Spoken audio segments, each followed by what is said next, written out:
Welcome, Eli Weinstein, to the Love You Even More podcast. Eli is a therapist. He is also the author of the upcoming book, From I Do to We Do, Navigating Marriage and Parenting Years, out in March, guys. Ellie, I've been watching you on social media. You contacted me, but I am obsessed with your content. You talk all about, and this is what the book is about. You talk all about what happens to parents after they have their first kid. You know, what really is going on. Like, we were so happy, we wanted this so badly, and now we have it, and we're like falling apart. How do we do this? So, we're going to talk all about that today, including some other very important topics that go into that. But first of all, welcome, Ellie, to the podcast. Thanks so much for having me. I'm so excited to be here to talk about the book, talk about all the other things included in that. It is just an honor to have a platform to talk to people about something that I know has impacted my life.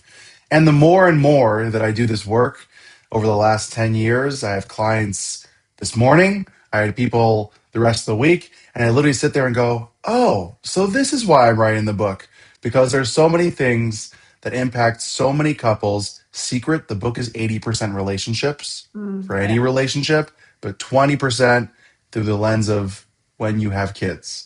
So don't worry, don't fret. It is a relationship book, but there's a little sprinkle of stories and things like that that have to do with parenting. Amazing. It's, well, and relationships, as you even said in the book, at the very end of the introduction, you say relationships are hard. They are. They can be hard, but they can also work really well when you both are just understanding how to communicate to each other. We're two therapists here. We work with couples. It's a It's gonna be a journey. great conversation. It's gonna be a party. It is. So let's actually tell the audience a little bit about your story. And you and your wife are married, in love. You're like, let's have a kid, let's have a baby. Let's kind of start there and get into your journey with having kids. Yeah, so our journey is through IVF. Mhm. We had kids through, I have infertility issues. She has infertility issues. So at least we share that. No one gets to blame anyone. That's So it's nice. wonderful in that way, right? There's no, it's their fault. No, it's our fault, right? It's really no one's fault. But in the end, it was really a process. And through that process, we really started appreciating each other, being able to support each other through hard emotions, through hard feelings, through laughter of the ridiculousness that we had to go through. I Mhm. don't know if you've ever had to take needles and shoot up someone's butt, but like for about, I don't know, 6, 8 months, that's what you're doing to your Mhm. partner. So it's an experience. It's hilarious. It's sad. It is. And so we just really got a really close bond through that experience I bet. and relying on each other. And then we had our kid. And it was this amazing experience. We were on cloud nine, yet drowning in how tired we were. Mhm. Still are, doesn't stop somehow. And it really started hitting us that we were not doing okay. At an anniversary we had that year, like we had one of the worst arguments we ever had. Yeah. Like all out screaming, all out yelling. I slept in a different room. Like we never do that. It was kind of like this be all end all intense Yeah. argument because for about it, I don't know, 6, 8 months, we just didn't learn or never were taught how to communicate the way that we actually deserved so that we can get our needs met or just be heard and validated to start. Absolutely. I think that's personally like the biggest problem in couples. Couples come into therapy, they're like, we have communication issues. It's like, yeah, of course you do. Everybody does if you don't Yeah. know how to communicate. And I think the biggest problem too is that people are communicating, right?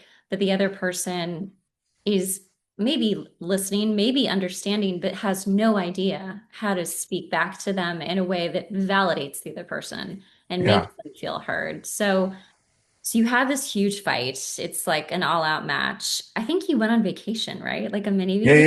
Yeah. We were on So- like a Newport in a Right. hotel. Beautiful. I mean, it should be this moment of like, we have time, we can sleep, we can have Finally. fun. And you get into this huge, huge fight, which honestly is not uncommon. Like this happens. And I feel like it always happens when you finally get to this point of like, hey, we get to relax. And then this huge thing happens. Why do you think that is with couples? I think it's because finally we're not in do it mode. Mm. Like we're not like surviving and just like, okay, the baby's this and we have to do this and we're working here and we're doing there. And our brains are not having the space to go, oh, by the way, don't forget about everything else that you're feeling because you have to put that aside and compartmentalize so that you can get your things done. And then Mm. all of a sudden, what happens? You're chilling, relaxing on the beach or something, and a thought comes in, and now you're like, wait, I don't have anything else to distract me. Oh, I have nothing else to fall back on. yeah. And the only thing left is, oh, look who it is. It's the person I'm annoyed at, the person I have all this the pain, the Yeah. resentment.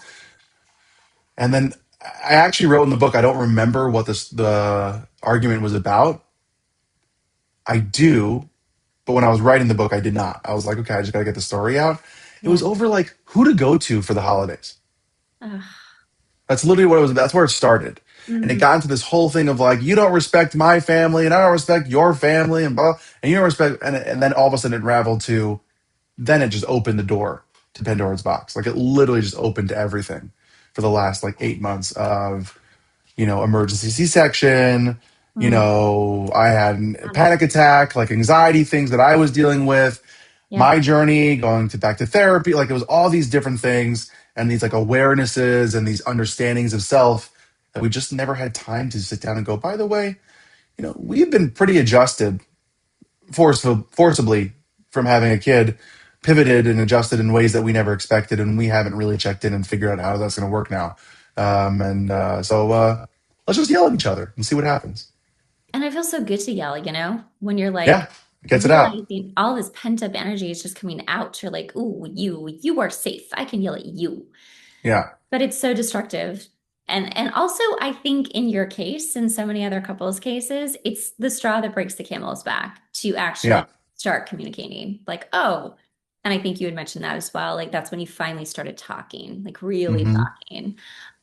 Were you surprised at some of the like Pandora's box that came out? I mean, you were talking about your families and like who to go to for the holidays, I assume. But yeah. were I, there other things you didn't know were there, like before kid? I don't know if I no. It was just more. I was surprised by the energy and intensity. It wasn't the topics. It was like, oh yeah, that makes sense. We're comparing, we're keeping score, we're Mm. holding on to things that happened and we never had an opportunity to let it out. But to be totally honest, I don't remember the rest of the argument. Yeah. I remember why it started. I have no idea what else was said. I just remember the energy. I remember the forcefulness and the helplessness that it felt to sit there to be yelled at and then me yelling at her. Like it just felt like, what are we doing here? Yeah. What happened? Right. And that's what I remember, that feeling. I don't remember anything else that was talked about Yeah. at all. And that's so true of so many people's fights, right? And Yeah. arguments. They're just so activated, they just can't remember anything. And then it's like, what was that fight for if we Yeah. can't even remember? Yeah. So, okay, so what happens after that? Then we kind of like were on separate part of the rooms, in the hotel, and we had a couple more dates. Like we still had a day or so. So it was more of just like, are we okay? It was the are we okay or are we going to be okay conversation. Mm. And we got to looking at each other going, we have this beautiful child. We've wanted this. We love each other endlessly. And the funny thing is that we were always complimented by our parents how amazing our communication was before that, right? When we were dating and we were engaged and we were married in the first couple of years of marriage, like, oh, you guys communicate and talk so much. So it was really like the first time where we stopped doing the things that we were good at. So then Ooh. it was like a conversation of, okay, so how do we get back to that? Not go backwards into how do we be the couple that we used to be because we're not anymore because we have a kid.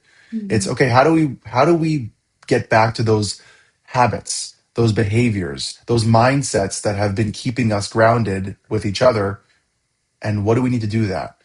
And I was going through my own journey of struggling with my anxiety and having panic attacks post having a kid.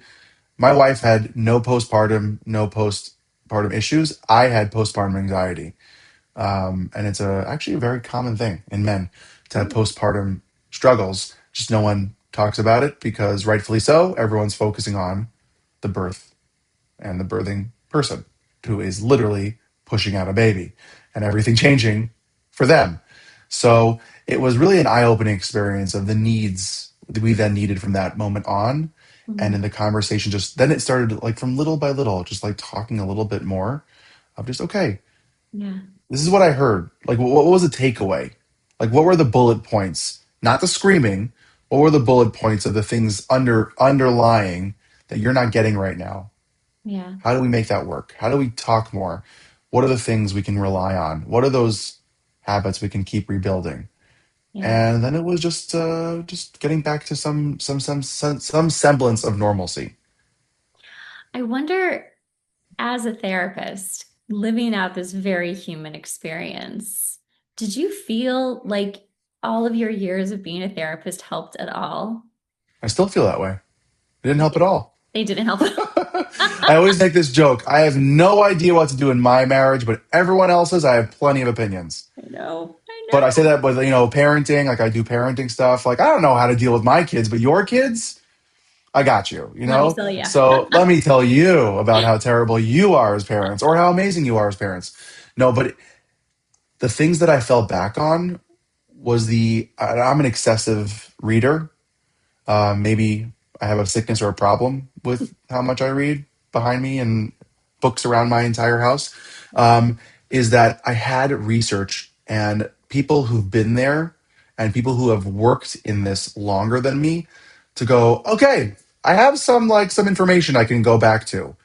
And let me start there. What are some things that I can look into that we can try?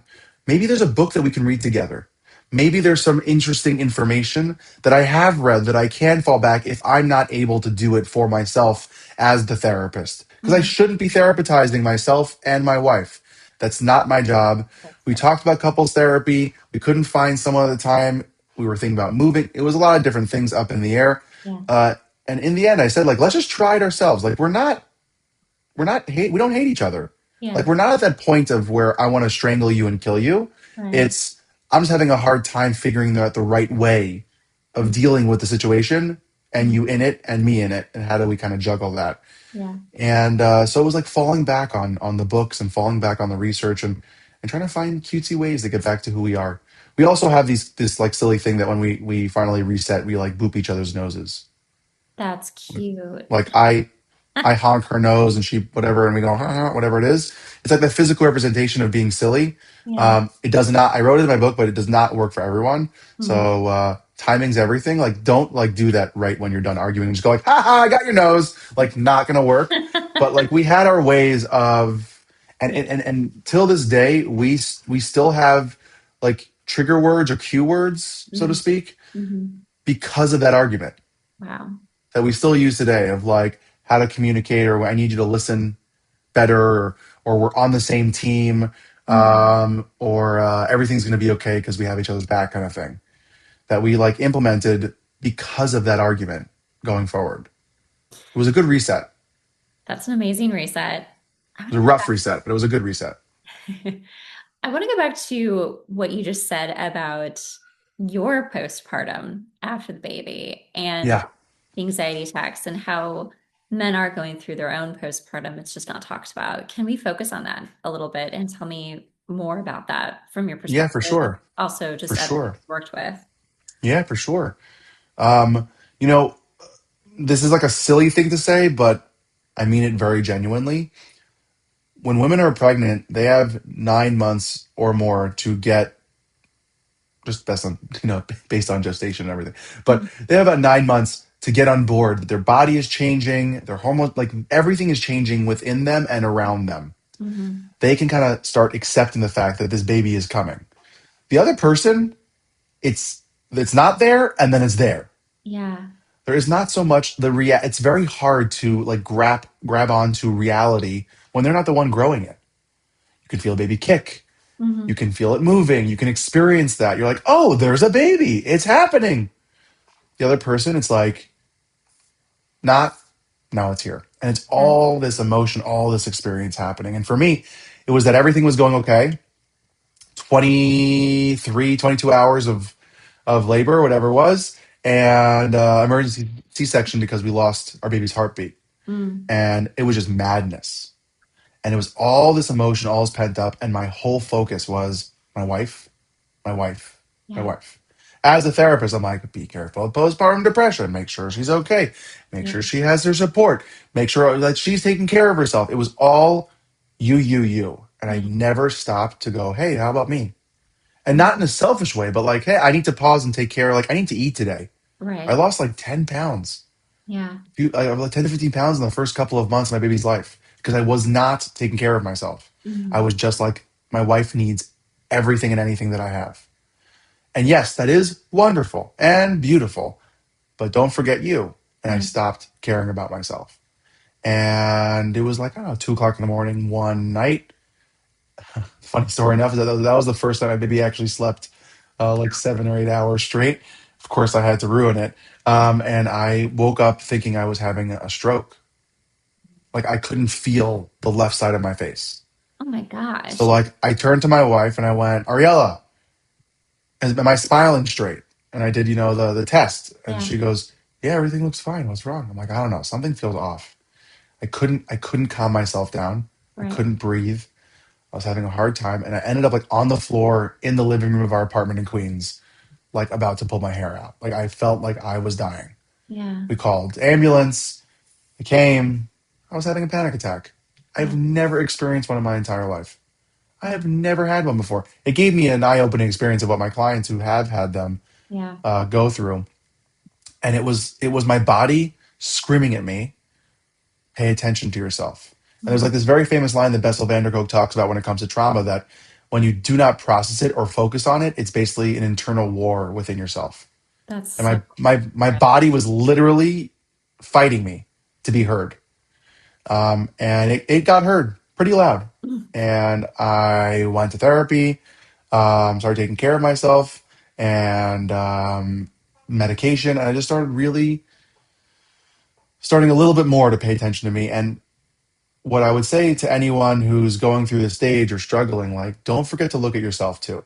It Mhm. doesn't mean it's selfish. It doesn't mean that you're a bad partner because you're not only looking at your person. You can look at both. You can pay attention to both. Yeah. So just find little ways to just start paying attention to yourself, whether it's showering, Mhm. whether it's cutting your nails or shaving, whether it's eating a quality breakfast, lunch, and dinner, or drinking enough water, or taking a walk, taking a nap, whatever it might be. Don't forget about yourself because your body will tell you very aggressively when you don't. And you don't want to get there. At 2 o'clock in the morning. Oh, yeah. It's just funny. My wife still talks about like when the ambulances came and the baby slept, and then she stayed up. She didn't go back to bed. Yeah. She was like all wired, and she was just waiting. Like, oh, the baby's probably gonna wake up, and then I'll feed it, and she just Yeah. didn't wake up. And it's like, Wow. okay, she'll wake up in an hour. Nope. Oh, she'll wake up in 20 minutes. Nope. And it just kept going, going, and then all of a sudden it was like an eight. I think it was 8 or 10 hours Oh my. straight. My wife's like, seriously? I could have slept that long. Oh my gosh. No, you make such a good point. I mean, people, especially with anxiety, men, women, people in general, it is, if you haven't had a panic attack and you have it for the first time, it is terrifying. You think you're dying, you think something Yep. physically wrong with you. You're like, this could never be mental. I'm upset because something is physically happening, which is true, Yeah. but it is anxiety. And it's funny Yeah. how it always happens in the middle of the night. Like the really bad ones will wake you up and be like, hi, you're asleep? Great, let's do it.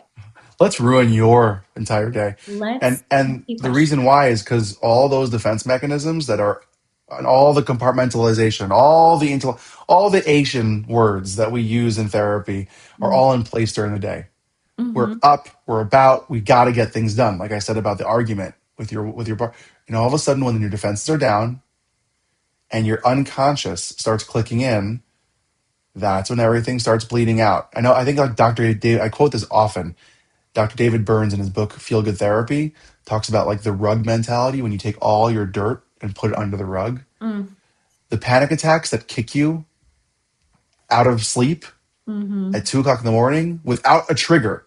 It's not like, Mm-hmm. oh, that scares me. A roller coaster, a spider, Right. deep water, whatever your fear is, and now you can't breathe. That makes sense, right? Yeah. Trigger. response. Yeah. Okay. When you're just like living your life and boom, it hits you, it's because someone opened that closet and everything now is leaking out that you haven't dealt with. Mm-hmm. And we just got to learn how to deal with it smarter. Not at all at once, not one fell swoop, Yeah. but like little by little, just take something out of the closet and go, oh, I don't like that, or let me deal with this better. And that's the things that need to get done in a relationship, Right. especially when you have kids. Little by little, just deal with one thing at a time. I dealt with a couple of weeks ago that was just like dumping all the issues that they have. Jesus. And there are a lot of issues. Yeah. Okay, I hear that. But let's focus on depressurizing because, Mm-hmm. there's too much tension, too much pressure. Let's find ways to just breathe a little bit more. Then Yeah. we could deal with A, B, C, and D. We might deal with two at a time, but you cannot solve it all. So don't put that pressure on yourself.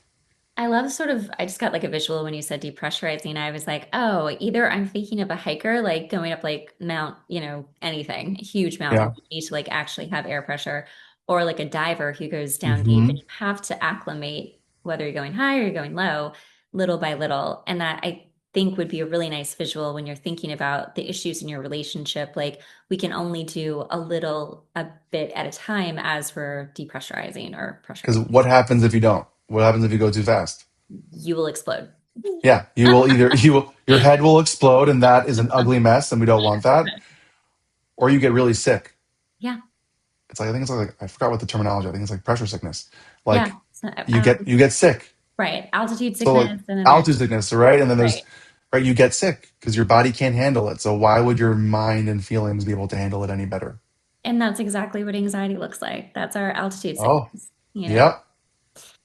So I actually kind of want to focus on like men right now. Let's talk about fatherhood and what that looks like, in a relationship that you are, just having a child and sort of the pressures of fatherhood and modern fatherhood too, because there's a Mhm. lot of thought about men these days, and I would love to know more about your thoughts about modern fatherhood. No pressure whatsoever to just be the face of that, but I'll do my best. But back in the day, fatherhood was one avenue of dealing with things, which was more of like go to work, come home, everything's taken care of, go to bed, reset, and do it again. And there's this beautiful opportunity and responsibility and pressure, all three, of being more active, being involved, really taking care of your kids, your family, yourself, trying to do it all. And it's not possible. So just get used to that reality. That's not possible to do everything perfectly, but you can do a lot of things right. So with modern fatherhood, that pressure exists to make sure that everything's taken care of and everyone's okay. Yeah. Wonderful, great, beautiful. Like I said before, what happens a lot of times is that you stop focusing on yourself and focusing on the reality of, hey, I need to make sure that I have time for me and my wife has time for herself and my kids have time with us. And you're going to have to just really take a hard look at the realities that unfortunately have to be put aside for a second. The priorities. I had a father say to me in session, and every time I talk to him, it always lightens my life. He's an unbelievable client, and he said, "Ellie, I'm really afraid to have a second kid because I'm going to lose myself." Hmm. So I said, "You're not losing anything. You're adding. Like those things are not going away. It Yeah. just now we have to reorganize the priorities. We got to reorganize it a little bit. So you can't go to the skiing weekend every other week like you used to when you had no kids. Okay, you can't go to the gym every day for hours. Maybe you can go for 30 minutes, 45 minutes. Hmm. Maybe when your kid's old enough, you take them along to those adventures that you used to do. So now you still get to do it. We're not deleting it. We're not just erasing Hmm. parts of us. I was working with a couple who were like, yeah, we don't really go out drinking anymore because we have kids. I'm like, okay, and is that the end of the world? And they're like, yeah, but that was so much fun. I said, okay, so find other ways to have fun. Hmm. Fun, the idea of fun doesn't go away. You just have to pivot. You have to learn ways to kind of figure that out. And Yeah. fatherhood, one of the ways that we were trying to figure it out is finding your role in all of it. Right? Because it's very clear what the mom's role is. A little too much, a lot too much, Hmm. right? Handling a lot of things. And I remember the moment for me was breastfeeding, right? So I would sit there, like I would get the baby, I would wake up, I'm like, why am I up when you guys are having your beautiful moment? Like I'm just like right here in the corner going, hi, like I Hmm. third wheel in this entire experience. Hmm. And I had to find my avenue of things that I felt purposeful and fulfilled by, that I felt a part of the team. So maybe that meant I got the baby, changed the baby, and then gave the baby to my wife, and then it was my wife's opportunity to do her part. Yeah. And or maybe it's I'm gonna go and get the pajamas laid out while my wife is giving the baby a bath. Maybe it's I'm really good I was always good and still am good at putting my kids to nap. They don't really nap anymore. And let's be honest, I just liked falling asleep with them and napping with them because it was like, oh, what? Where were you? I was dealing with the kid. I was sleeping. It was my way of, stealing a nap. But we got to find your role. So as a father, they're not as defined. A mother's role is very clear. Keep the baby alive, feed the baby, take care of the baby. What is yours? And it just takes trial and error. And don't be afraid to ask of the things that you might not realize your wife doesn't have to do. Like I Hmm. just said, changing the diaper. Why does she have to do that? You can do that and then she can do her thing. Right. And maybe that gives you I can't think of the word, but I'll just use the word empowerment. Mm. Agency. The word is agent. It gives you agency to feel involved. Right. And you put your spin on things and you find your energy and you find your like that engine Yeah. and you feel so good. And for me, and I say this to every couple I work with, every dad I talk to, every friend that's about to have kids, to the mom, I don't care. Paternity leave is one of the best things you can do for yourself. If Mm. you can take it, take it. Because until that point, you don't have your voice within being a parent. You're just like a tag along. Yeah. But now, guess what? Paternity leave, your wife is gone. It's just you and the baby. You got to figure it out somehow. It tests you, it challenges you to go, I got to keep it alive. I got to make sure it's okay. Yeah. And there's no one else around. So it has to get done. And then you learn how you do it. And it's a beautiful thing. And then you feel more confident, more honest with yourself about a dad, about what it means to you Yeah. versus what someone else is telling you to do. Now it's you telling yourself, going, this is my role. This is my thing. This is my jam. I got this. I really love that because I think a lot of men do kind of feel a little like, I don't know what to do. Like, you're doing everything. And women are like, yeah, I am. I'm exhausted. But then I think also a lot of women are like, well, I like it done my way. So never Well, mind. there's actually a term for that. What is it? It's called the push out. Oh, tell me. It's when unintentionally, for the most part, some women are more intentional in this way, where because they're just the ones doing it. And we all have that, where it's like your thing. Hmm. Like, I know this, I know the way to do it right Hmm. because you're the only one who has been doing it. Maternity leave, right? You're by yourself. Yeah. You have it down pat. We're going to do this, that, the other thing. We're going to do it this way. We're going to fold it this way. We're going to put it this way. And all of a sudden, another person comes in. You're like, why would you do it a different way? This way works. Right. So you're like, no, no, no, no, no. I got it. Don't mess with the system. So then Mhm. you're literally pushing the person out of the room and going, stop doing what you're doing. I got this. And by nature, you're literally pushing them farther and farther away from the activity or the opportunity to do something. And it's very hard to let go. I get Mhm. that. It's very hard to let someone else into your space. Mhm. But the only way, and this is a sassy thing, and I'm a very sassy, no BS kind of therapist, is you can't complain that your husband doesn't do anything, but you don't let him do it. That's right. And again, it doesn't mean it has to be done perfectly. Be happy it's getting done, not by you. Yeah.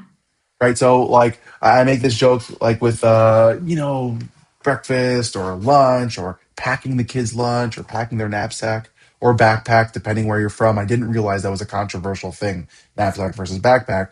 But I didn't either. okay, if the water bottle's on the left of the bag normally and your husband puts it on the right, is the water still in the backpack? Yeah. Then don't make a big deal about it. If he forgets it, that's a different conversation. Right. But it's in there. Okay, so you usually put this food in that compartment, but it's in a different compartment, but the food's still in the compartment and your kid has food to eat. It's still there. It's done. One. You didn't have to do it. It's a win. Yeah. So that idea of letting your husband fail, Let them figure it out. If you do everything for them, you're going to regret it later on because you're creating learned helplessness. Yes. You're Yeah. creating another baby. Yeah. And how many videos do you see online of, I don't have two kids, I have three. And you see the husband just like, Mhm. where do I put the thing in the kitchen? Right. Right.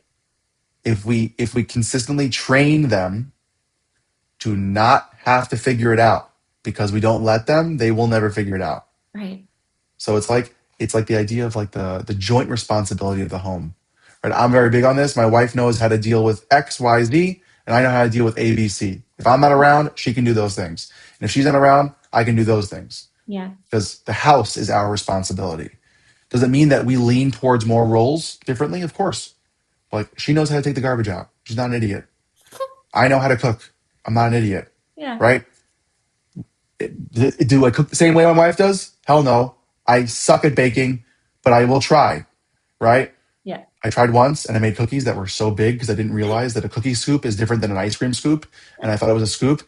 They were undercooked and delicious. So like I wasn't complaining, but the recipe called was gonna be 12 cookies and only made five for some reason. I was like, what? I tried to do something nice for my wife, did not work out. She appreciated it. Thank you. Right? So but like God. you I have to try to Yeah. learn that. Right. You have to fail. So wives, just listen for 1 second. It's gonna be okay. As long as your baby is safe, alive, and fed, let them figure it out. Let them figure it out. If you have pointers, do it with kindness, not because you know better, but because it's better for your baby. Hmm. Like, oh, the baby gets calm when you shake the like you would not shake. Don't shake the baby. When you cuddle Don't with shake the your baby. baby, right? Don't shake the baby, right? Or the baby likes to be fed at this angle and it Yeah. will work faster versus you struggling. Right. But guess what? He still needs to learn to do it that way, but you advise Mhm. and guide, not force. Yeah. And they will learn, hopefully, because they're not idiots. This is such an important part. Even if you don't have kids, I feel like this is so important No, to this is a have rule like for your house that you should start setting in like immediately. immediately. Yeah. Like I don't know if everyone watched this documentary, that unfortunate documentary with the mom was like abusing the daughter with texting Oh, thing. with the what? The texting, I don't know if I like saw she that. was she was texting the friends and her daughter like that she should kill herself and all these terrible things. Oh, I did hear about this. Yes. Oh, insanity, right? But guess what? Why didn't the husband know that the wife wasn't working the entire time? He's not involved in the finances. I never look. What? That was what's holding you back. So like there should be no excuses in this day and age with all the technology we have that you are Mm, not in the know. Does it mean that it's your job or your role in the marriage? No. But you're not, don't be oblivious right. to how to do XYZ in your home. In your home. It's not his home, it's not her home. It's your home. Yeah. Cleaning dishes. It's not putting the dishwasher, pushing buttons. These are not hard things. Right. Open your eyes, pay attention, start it today. Set the tone. Yeah. Now, I mean, you're just preaching the gospel right now. You really are. It's just, it makes things so much easier. And also, no man wants to be mothered. Nobody does. No one wants to be mothered. No one well, there does. are men who do, but we don't, We're not referring to them right we're now. not I'm referring not to them, addressing them. like that's not the man that you want in your life. But Right. But like sorry, guys. most men, Yes. um, really don't want to be mothered. They don't. They don't want to be told what to do. They want to feel like they have a partner and they don't want to feel like babies. Because, yeah, like to all of your points, they'll just become enabled anyway. If you don't let them figure it out, even if it's not right and it's not the way you want, like advise them how to do it. It may never be the perfect way. It may never be the way Yeah. that you can do it. But again, wouldn't that be lovely to have help? And for all the women who are complaining that their husbands never help them, especially when it comes to kids, that's a lot on you too. Like you have to just let go. So everything you said, my God, just I completely wholeheartedly agree with. What Yeah. would be like a practical tool for someone listening right now who's like, oh my God, okay, I'll do it. I'll do it with my husband or my boyfriend. Like, what is a practical first tool that they could do to start implementing this? So if it's gonna be like I like conversations and I have a freebie workbook that comes with the book. So if you pre-order the book and tell me that you pre-ordered it and email me, it's on the website. It's like step one, two, three. You get a free workbook. I wrote Perfect. a book and, of course, was like, hey, let me do more work for myself. But it's a conversation to have. Just talk about the roles that are obvious that they could see and the invisible load that you carry. And talk about just let them know some of the things that they can carry with you, Mhm. help you hold it, or take it on themselves. But it just has to be a conversation because it's not that the husband is oblivious to the fact that you are exhausted and working hard. They don't know what you need. Right. And if your expectation is that they should read your mind and know exactly that you need and how you need it, that is so hurtful to your relationship because no human being can read a mind and no one knows. I don't care if you're married 5 years, 20 years, 40 years. You change every day. Your needs change every day. So Yeah. communicate them. So just have that conversation. Hey, here's what's on my plate right now.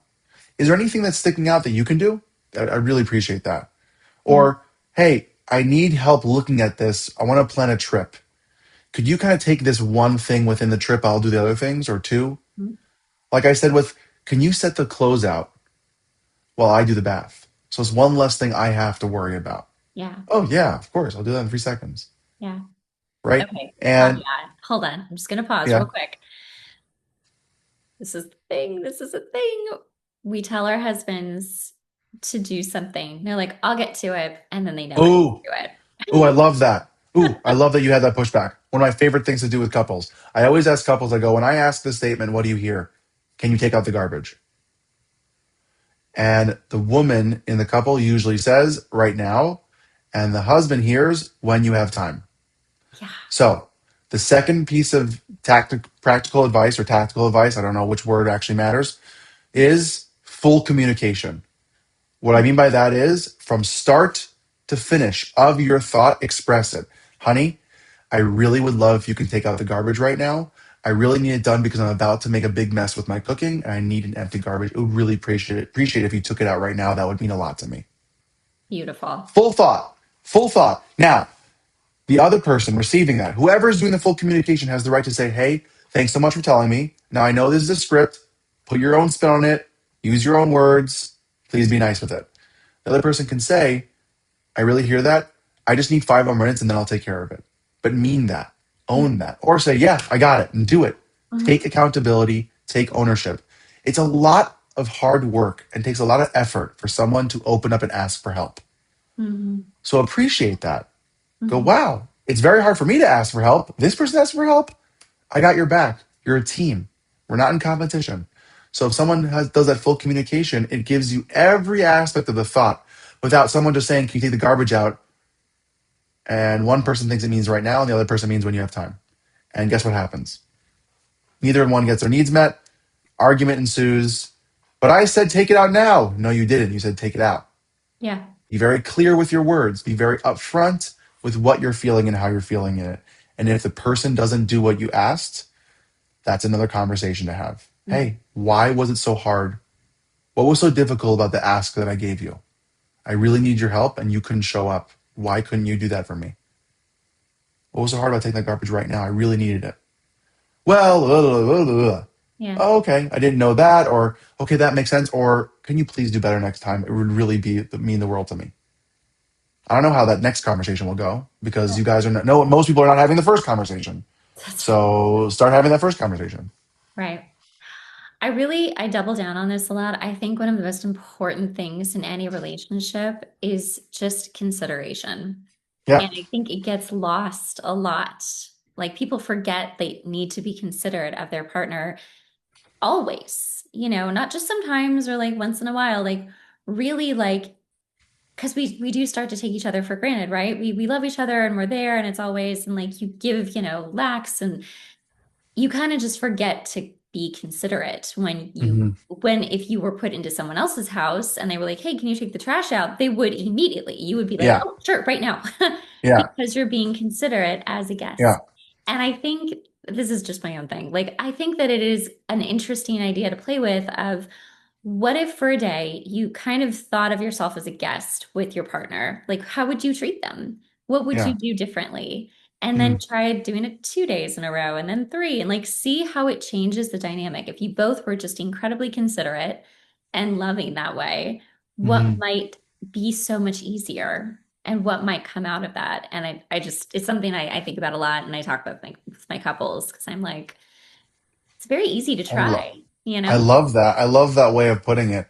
And I think just like a tip or tactic that someone can use, I'm a very big fan of just saying thank you as much as possible. Mm, yeah. But like, I mean, on everything. Like, if your husband puts the toilet seat down, right? Just say, thanks, honey. Mm-hmm. It should be an obvious thing that he's doing that. Or something that was discussed that is your role in the house gets done, say thank you. Mm-hmm. Why? Because I didn't have to do it. Just say thank you.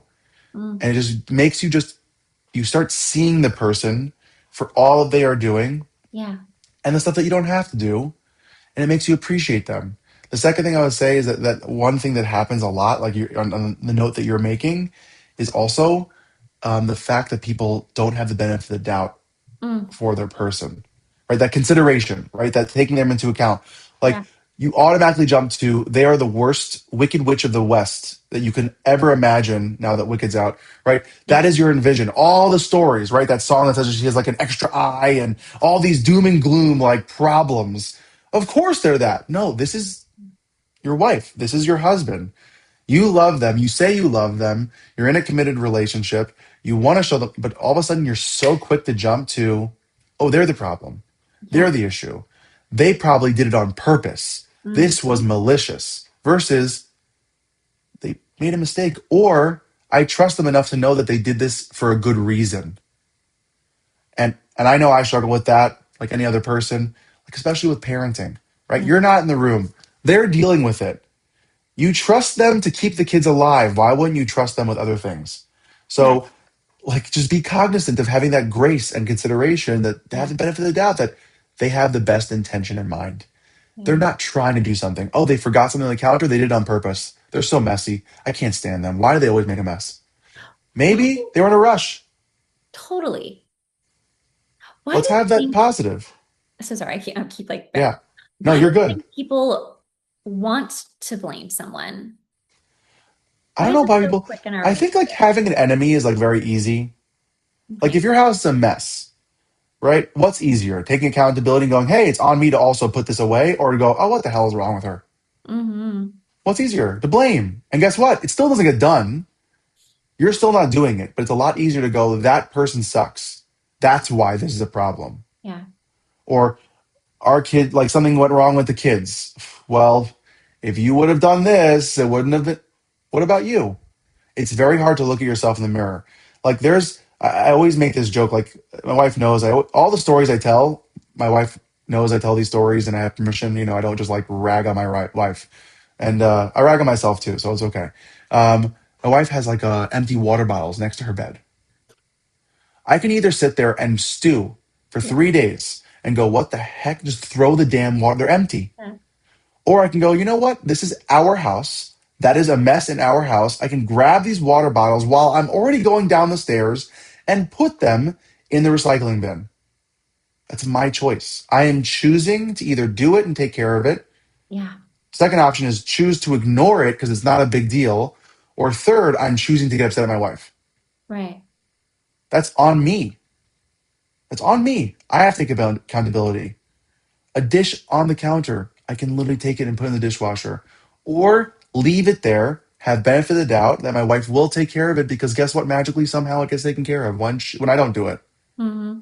It's not like it's been proven otherwise, but very often we choose the third option, which is I'm going to hate on, resent, build this poison and negativity about this person. And then they go, hi, how are you? And you go, oh, really? How am I? And then you attack them. You're like, really? You're okay? Look at the mess. And you just go Yeah. at them for whatever reason because you're choosing that mindset Right. versus either ignoring it because it's not a big deal and neutral, or the other one is having benefit of the doubt and taking care of it yourself and having positive thoughts about your person because they Right. did nothing wrong. They're just a human. Yeah. Oh, I totally have to practice this for myself We all do. every day. Yeah. It Speaking is of habits, an active mindset that takes a lot of hard work in a relationship. It's active. absolutely. Yeah, no, I mean, you had mentioned this way earlier, but like habits are huge, right? And that's a habit. That's a habit that you need to build every day and like practice every day. Otherwise, it would be so easy to just be like, oh God, it is so their fault. And well, the other thing too that I think about too is like, well, if you're gonna get the water bottles, she's just gonna keep leaving them and then they keep disappearing. And it's like, Yeah. I loved all of your reasons behind it. It's like if it's really annoying you, like do something about it. But I can see how in like in a relationship where one person's like, oh, well, they always do it for me now. So like, now Yeah. I'm just enabled. Yeah. And that could be too. So then the fourth option is having a kind conversation about it. Yeah. Hey, honey, I just want to let you know. I know you're not doing this on purpose. I know this is not like a haha, I want to mess with Ellie and leave things around the house. When you get a chance, can you please take those water bottles downstairs? It would really mean a lot to me. Yeah. Like, speak up. But speaking up doesn't mean, and I say this often, that relationships, just because you're in a marriage or a long term relationship or dating, whatever the structure of relationship, it doesn't give you a green light to say whatever the hell you want when you want it. Mm. And it's not a red light where you don't talk, it's a yellow. Look both ways. Be cautious, be aware, be cognizant of context, all those wonderful communication things. By the way, great book to read is called Super Communicators by Charles Duhigg. Mm. Changed my perspective on how to communicate better. It's I use a lot of some of his techniques in the book Okay. on the chapter on Pillow Talk 2.0, which is how to communicate better, and Mhm. in Love and War with how to deal with conflict on just basic tenets of communication that we don't pay attention to, myself included. So if you just Yeah. speak up with kindness, share that it even bothers you. They might not, if they don't think it's a big deal, why would they assume it's a big deal to you? Because Right. they're in their world. Oh, yeah, I'll take care of it later. It's not a big deal. Why would Ellie get annoyed? He shouldn't Yeah. be annoyed. I'm not annoyed. Well, if I don't speak up and tell them, they will just be in their world, as they should. They're not doing anything wrong. So just Right. speak up. That's the fourth option. So true. So true. Lovingly speak up. Kindly and lovingly speak up. Not Kindly like, what the yellow. hell is wrong with you and your damn bottles? Uh, Ellie, this has been such a great conversation. I so feel like I could talk to you for hours, but Let's thank you. do it. No, let's do it again. Let's have another Yeah. conversation. We'll just keep talking about relationships and all the things. But I'm so excited for your book. It is coming out in March. I will put all of your links in the show notes, but if there's another way that people would like to find you, how could they find you? So two ways. You can go on my Instagram, Ellie Weinstein underscore LCSW, or you can go to my website, EllieWeinsteinLCSW.com. Instagram has book information. The website has book information. You can email me, DM me with your questions, ask away, and I'll see if I can help. And if I can't, I'll try to find something that can. But please don't be shy. Relationships are important. They're integral to your life. So like, let's get on it. Yeah. Love it. All right. Thank you so much. I totally look forward to talking with you again. Thanks for having me.